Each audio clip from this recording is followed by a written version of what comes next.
අයිබෝවන් සුබම සුබ සතියක් ප්‍රාර්ථනා කරනවා අදත් අපිත් එක්ක එකතු වෙලා ඉන්න ඔයගොල්ලෝ හැමෝටම. ඉතින් ඔන්න අද පොලොස් මෝජුවක් හදන්න තමයි ලෑස්ති වෙන්නේ. එක එක විදිහේ මෝජු හදලා තිබුණට පොලොස් මෝජුව ටිකක් අපිට අහන්න හම්බෙනවා, දකින්න හම්බෙනවා, ඒ විතරක් නෙවෙයි කන්න හම්බෙනවා ටිකක් අඩුයි. ඉතින් ඔන්න අවුරුදු මේසට ගැලපෙන හරිම ලේසියෙන් අඩු වියදමකින් අපි පොලොස් මෝජුවක් හදාගමු. ඉතින් මේකට අපිට ඕන වෙනවා පොලොස් ග්‍රෑම් 500ත් 750ත් අතර. ඉතින් එන්නකෝ අපි හදලා බලමු. ඔන්න දැන් අපි මේකට අවශ්‍ය වෙන කුඩු ටික අපි ළඟට ගමු. ඉතින් මේකට මුලින්ම ඕනි වෙනවා අබ සල්පයක්. ඒ වගේම ගම්බිරිස් කුඩු. ඒත් එක්කම අපිට ඕනි වෙනවා සීනි. ඒත් එක්කම අපිට ඕනි වෙනවා කැලමිරිස්. ඒත් එක්කම කහ. ඊළඟට කරාබු නැටි. එන සාල්. ඒ වගේම අන්තිමට ඔන්න අපිට කුරුඳු ටිකකුත් ඕනි වෙනවා. ඊට අමතරව ඔන්න අපිට ඕන වෙනවා විනාකිරි. ඒ වගේම ලුණු ස්වල්පයක්.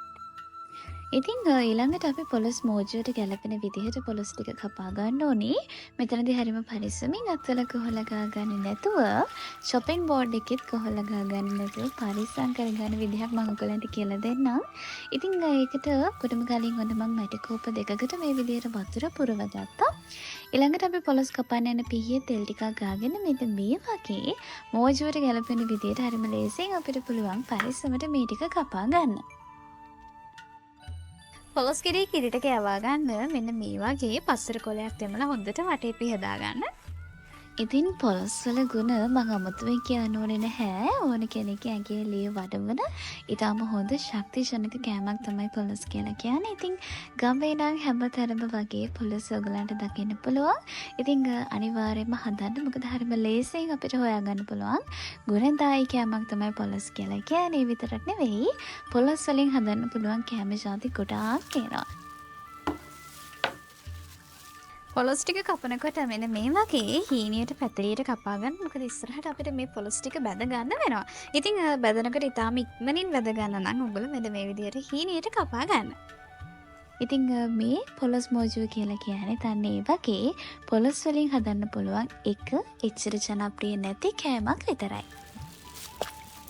ගොඩාක් අය පොලොස් ගෙදර හදාන්නේ නැති හේතුවක් තමයි පොලොස් කපන්න තියෙන අමාරුව. ඉතින් ඊටාම ඉක්මනින් කොහොල ගෑවෙන්න පුළුවන් දෙයක් නේ පොලොස් කියන්නේ.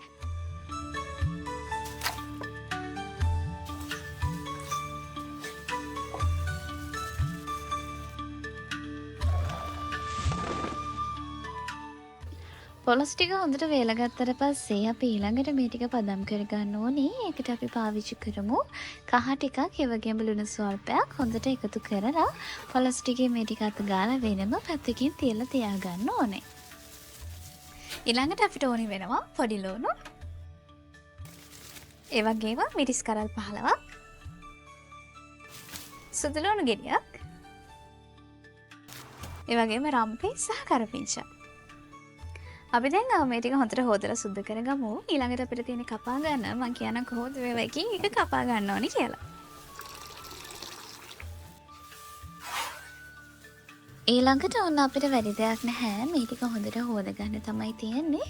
හැබැයි වැදගත්ම දේ තමයි අපි මේ ටික හොඳට හොදගත්තට පස්සේ හොඳට මේ ටිකේ තියෙන වතුර ටික අයින් කරගන්න ඕනේ. මොකද අපි මෝජුව හදන්නේ ටිකක් දවස් කල් තියාගෙන කන්නනේ. ඉතින් ඒ නිසා අපි වතුර එකතු කරගන්නෙම නැති තරම්. ඒ නිසාම හොඳට මේ ටික තෙත මාතු කරලා වේලෙන්න තියාගන්න. මිරිස් ටික මේ වගේ කපා ගමු. ඊළඟට කරපිංචා. ඊළඟට රම්පේ.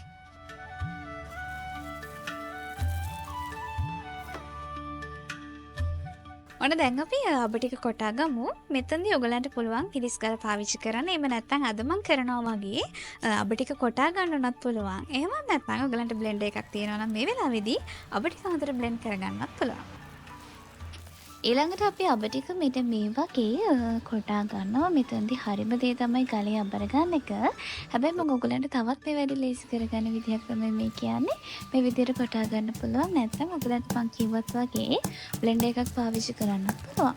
ඉතින් අබ ටික හොඳට අපි කෙටෙන්න විනාකිරි මේස හැන්දක් දෙකක් විතර එකතු කරගන්නවා. එකතු කරලා තමයි කොටාගන්නේ. මෙන්න මේ වගේ හීනියට හොඳට ක්‍රීම් එකක් විදිහට මේක කෙටෙනකම් අපි කොටා ගන්න ඕනේ.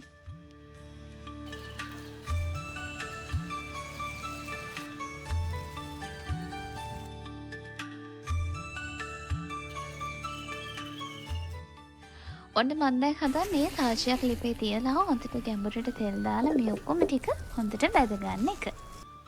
දැන් අපි මෙන්න මේ වගේ හොඳට ගැඹුරට මේකට තෙල් දා ගන්න ඕනේ. මොකද ඊළඟට අපි පොලොස් ටික බැද ගන්න තමයි හදන්නේ.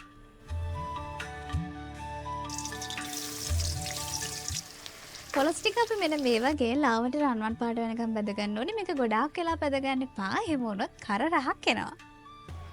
පොලොස් ටික ගොඩාක් වෙලා බදින්න යන්න එපා. එතකොට කර රහක් නෙවෙයි තිත්තරහක් එනවා පොලොස් එකෙන්.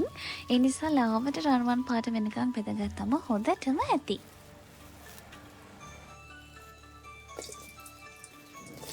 මෙන්න මේ වෙලාවේදී අපි ලුණු ටික ඒ වගේම කපාගත්ත මිරිස් ටික එකතු කර ගන්න ඕනේ. ඉතින් ඒ ටිකත් පොඩි වෙලාවක් අපි මේ තෙලේම වැද ගන්නවා.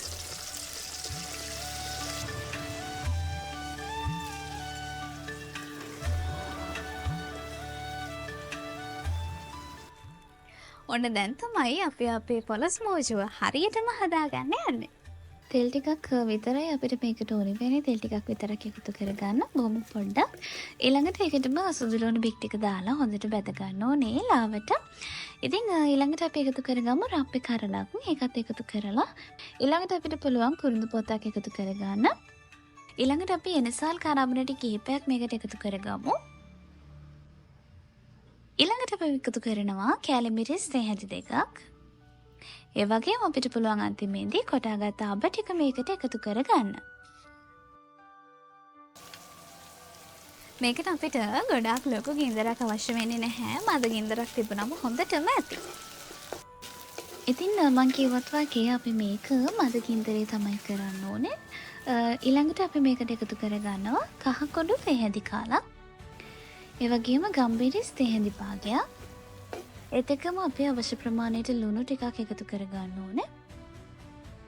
ඊළඟට ඔයගොල්ලන්ට අවශ්‍ය ප්‍රමාණයට සීනි එකතු කරගන්න. සීනි හැඳි 4ක් වගේ මම මෙතනදී එකතු කරගන්නවා තී හැඳි. එකතු කරගෙන හොඳට කලවම් කරන්න තියෙන්නේ. ඊළඟට අපි පැතගත්ත මිරිස් ටික ඒ වගේම ලුණු ටික මේකට එකතු කරගන්න ඕනේ. ඊළඟට අපි මේ එකතු කරන්නේ පැතගත්ත පොලොස් කෑලි ටික. ඉතින් මේ ටික ඔක්කොම එකට එකතු කරලා හොඳින් හැඳි ගා ගන්න ඕනි.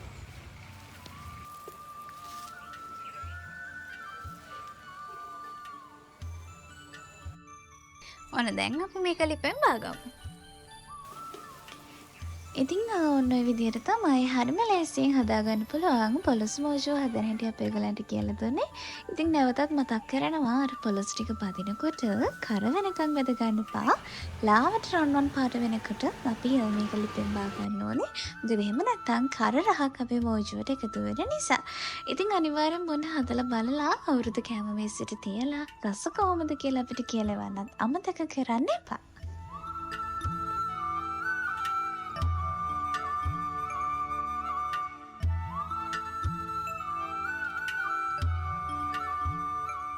ඔන්න දැන් අපි ගාලා බලමු රස කොහොමද කියලා.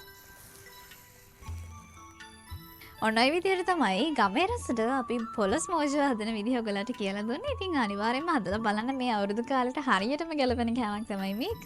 ඉතින් රස කොහොමද කියලා අපිට කියලා වන්නත් අමතක කරන්න එපා. අපේ YouTube channel එක subscribe කරන්න. ඒ විතරක් නෙවෙයි TikTok Facebook හරහා වන්න අපිව බලන්නත් ඔයගලන්ට chance එක තියෙනවා. ඉතින් එහෙනම් ලබන සතියේ තලතු වීඩියෝ එකක් අරගෙන එනකන් අදට ගෙහින් එන්න.